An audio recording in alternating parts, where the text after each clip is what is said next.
Às vezes isso é até desejável, você quer que a pessoa fique um pouco confusa, mas às vezes não. Então, eu faço algumas anotações e para pensar, para refletir sobre isso depois e tomar algumas decisões. Como que eu posso resolver isso, às vezes, no roteiro ainda?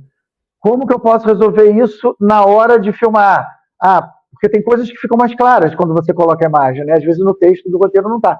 Mas, sem sombra de dúvida, já vai aparecendo completamente tudo na cabeça, né? Isso aí é meio que inevitável mesmo. Legal.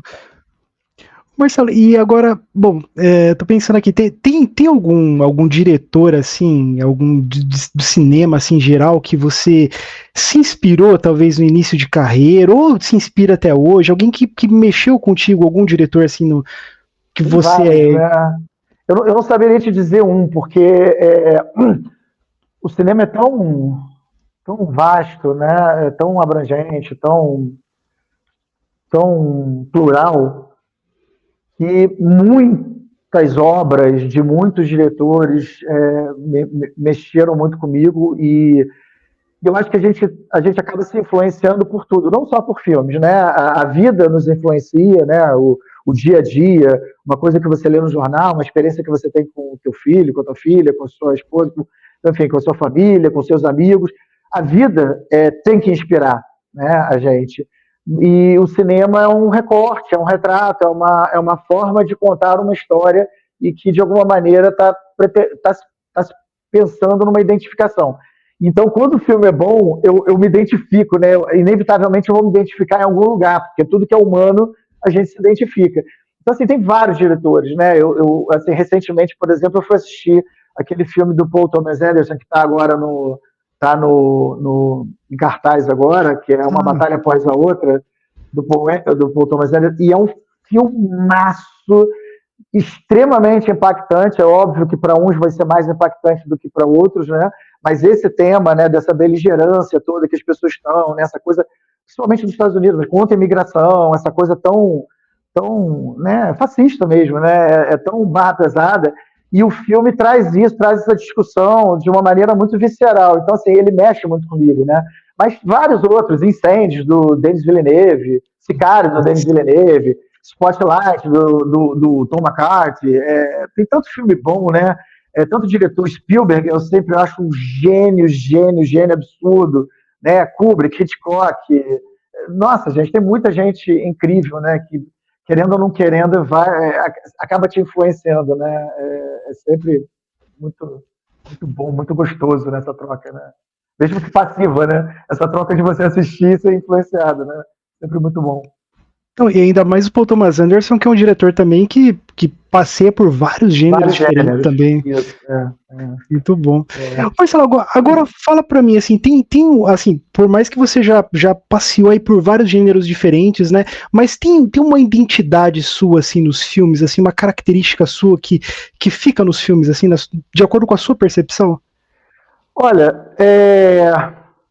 isso a gente consegue ver um pouco em retrospecto, sabe? Quando a gente olha para trás, né? Porque enquanto a gente está fazendo, a gente não percebe. Mas uma coisa que eu posso perceber, eu percebo muito, principalmente nos últimos trabalhos, tem um tema recorrente para mim, e eu vejo muito isso no que eu escrevo, então é mais forte ainda. Sempre o tema da paternidade, assim, sabe? Da coisa. Eu sempre percebo que, de um jeito ou de outro, eu tendo a olhar a história sob uma ótica da relação pai e filho, sabe? Em algum lugar. Eu percebo que eu acabo levando. Inconsciente, é uma coisa inconsciente, mas eu levo. Né? E não à toa, né? Assim, a relação que eu tenho com meu filho é a relação mais importante da minha vida. Então, assim, isso vai sempre me influenciar demais, né? E essa relação é tão importante para mim, né? Que é isso, ela acaba tomando conta de mim e trazendo. Então, por exemplo, do Silvio, né? Falando especificamente, o filme do Silvio Santos, né? É um filme que tinha como recorte original a questão do sequestro dele, que ele sofreu, né? Que ele sofreu lá atrás, em 2001. É uma história incrível, né? Por si só. É uma coisa muito louca, assim, de você pensar. É realmente uma situação muito inesperada. é um sequestrador que sequestrou a filha dele semanas antes, que liberou a filha dias antes, entra na casa dele e faz ele refém, né, entra na casa dele de novo, né, e faz agora ele de refém. É uma coisa muito, muito incrível. Mas sempre, quando eu li o roteiro pela primeira vez lá atrás, né, que depois o roteiro mudou muito, até muito em função também do meu feedback, dos meus inputs. E aí que você vê que esse tema está sempre presente em mim. Porque quando eu li o roteiro pela primeira vez, eu já percebi ali que, na minha opinião, faltava um tema de fundo, né? Você tinha história, mas você não tinha um tema. E aí, quanto mais eu lia sobre o Silvio, mais eu percebia que tinha um tema de recorrência, e aí eu faço de novo essa consideração que é sobre as minhas lentes, né, dos meus olhos, né, que já tem essa tendência de olhar para essa relação da paternidade. Eu via que tinha um tema de recorrência, porque ele tinha uma questão com o pai dele não era um pai que dava exemplo de fato para ele, assim, que ele tomava como exemplo. Com isso, ele acabou pegando o Manuel de Nóbrega, que virou um pai para ele, postiço, né, assim, que apadrinhou ele na carreira, etc. E com isso você vê que ele não conseguiu também exercer a função de pai durante muito tempo, principalmente no primeiro casamento dele, de forma a contento, né, de maneira humana. Então ele foi um cara que acabou sendo... deve ter sido um pai, deve ter sido difícil ser filho do Silvio, entendeu? Em vários aspectos. Então você vê, eu acabei trazendo inegavelmente esse tema, eu enxerguei esse tema. Então isso acabou virando o núcleo central da trama, entendeu? E eu vejo que isso é uma recorrência, então é uma marca minha, sem dúvida. Marcelo, bom, você citou o seu filme, né, o Silvio, eu fico imaginando assim, um projeto, né, do tamanho, né, contar a história de um ícone brasileiro, que é o Silvio Santos, enfim.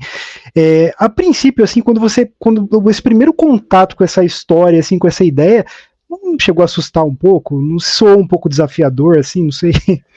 Assustar não, mas desafiador com certeza, porque eu acho que você identificar os desafios, isso é fundamental, porque senão você vai ser inconsequente, né? Você vai ser irresponsável. Mas assustar não, porque o filme não é feito assim, entendeu? O filme é um processo longo, que no roteiro, você fica trabalhando muito tempo naquilo, você tem muito tempo para fazer perguntas, né? Para você mesmo, para o roteiro. O roteiro vai ter que te responder algumas coisas, né? E o processo com os atores e com tudo isso, tudo vai colocando um pouco as coisas em um lugar. Eu não vou dizer que é no lugar, porque eu estaria dizendo que, né, a gente acerta, né? Mas ele vai para algum lugar que necessariamente você vai acabar ficando razoavelmente confortável nele. Então você sai desse lugar do assustado, com responsabilidade, não menosprezando o desafio, mas não é assustar exatamente. Mas sim, é um grande desafio. O Silvio é uma figura mítica quase, né? Para muita gente. É um ícone assim, da TV brasileira, de toda a história da TV brasileira. E esse filme, em especial, ele fala sobre um lado do Silvio, que até sempre brinquei, né? Que a gente não conta a história do Silvio, né? A gente conta a história do Cenoura Bravanel, que é o nome real dele, né? Que é o homem por trás da história do Silvio, com seus defeitos, com suas virtudes, mas, né, tentando acertar, mas errando a beça, como todos nós, né? Então, assim, eu adoro, eu acho que a gente, quando fala da humanidade das pessoas, né, eu acho isso sempre muito positivo, assim, né? Sempre muito legal. Ô Marcelo, já que você citou esse tema, né, em relação a desmistificar, né, mostrar, né, quem é o homem por trás das câmeras, o que você acha dessa ideia de contar a história de um ícone, né, de uma personalidade real, assim, contar, assim, como que eu posso dizer, mostrar não só a parte da figura como ícone, mas mostrar sua fragilidade, suas falhas, assim, entrar na vida desse ícone, assim, das grandes figuras brasileiras, enfim. O que você acha que isso é necessário para contar um filme que retrata ali um período histórico dessa figura? O que você acha que isso tem que ser assim? Não acho que tem que ser assim, não. Não acho que tenha que ser assim para ser bom ou para funcionar. Eu não acho que tenha que ser. Mas, na minha visão,